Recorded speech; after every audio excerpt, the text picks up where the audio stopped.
अब जैसे रजगुण ब्रह्मा जी की भक्ति की थी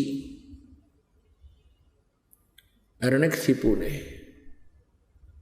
राक्षस कहलाया, अपने पुत्र का शत्रु बन गया और कुत्ते वाली मौत मारा गया। ऐसे ही तमगुण शिव की पूजा की थी रावण ने, राक्षस कहलाया, ऐसा जुल्म कर दिया, दूषित कर्म, अपनी ही माता को उठा ले गया।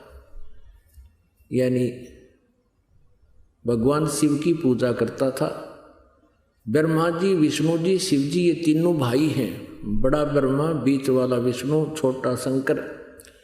अब भगवान विष्णु की पत्नी माता हुई, क्योंकि जिसको वो इष्ट मान रहे थे शंकर भगवान को, उसका बड़ा भाई, और रावण पुजारी।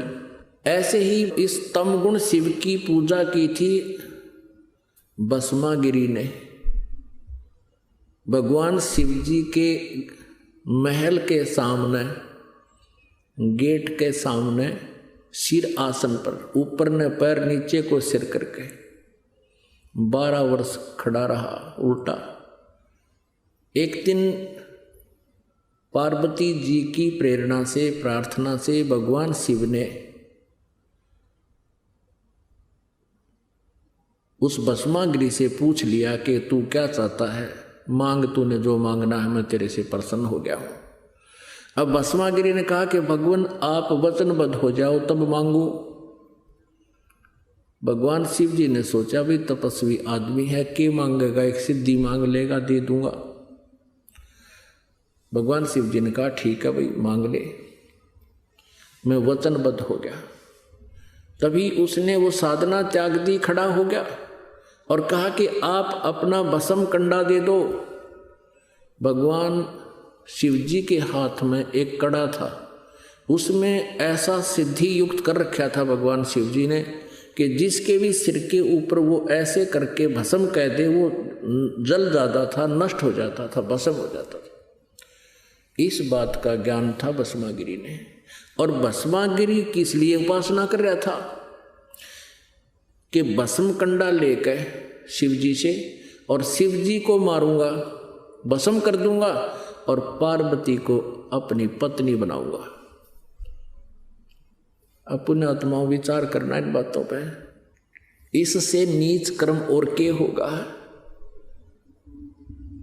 अपने इष्ट की पत्नी पर ही बुरी नजर।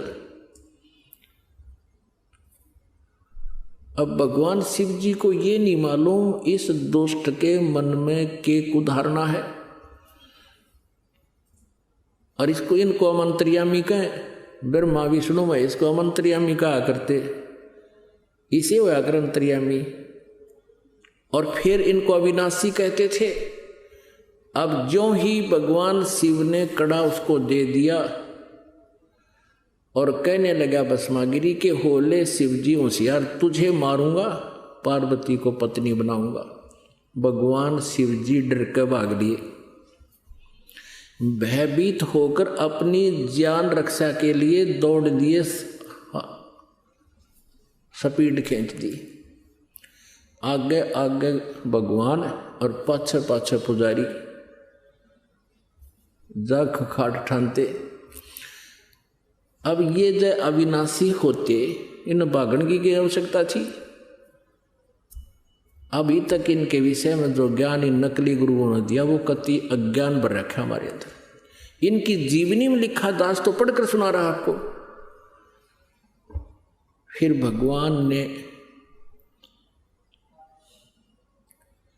पार्वती रूप बनाया, भस्मागिरी के सामने खड़े हो गए। भस्मागिरी से बोले कि रुक जाओ, अब शिव जी तो तेरे पास आएगा नहीं, उसको तो इतना भय है कि जब तक तेरे पास कड़ा है वो निकट नहीं आएगा। अब भस्मागिरी का तो उद्देश्य यही था कि पार्वती मिले मुझे। आगे आपको इस कथा का पता ही है कि भगवान ने फिर उसको गंड हथ नाच नचा के और उसी कड़े से उसका हाथ ऊपर ले आकर के ऐसे नाच, इस हाथ को ऊपर कर, इसको नीचे कर। जब वो कड़े वाला हाथ उसके ही सिर पर पहुंच गया तब कह दिया भस्म। वो भस्मा गिरी मर गया। उसके बाद वो भस्मा असुर कहलाया। भस्मा गिरी से ये गिरी, पुरी, नाथ, नागा, सन्यासी, ये सारे शिव जी के पुजारी हैं, तमगुण शिव के पुजारी हैं। तो भस्मा गिरी से वो भस्मासुर कहलाया, कुत्ते वाली मौत मरा। तो इस प्रकार कहा है इन तीनों गुणों के उपासक राक्षस स्वभाव को धारण किए मनुष्यों में नीच दूषित कर्म करने वाले मूर्ख है।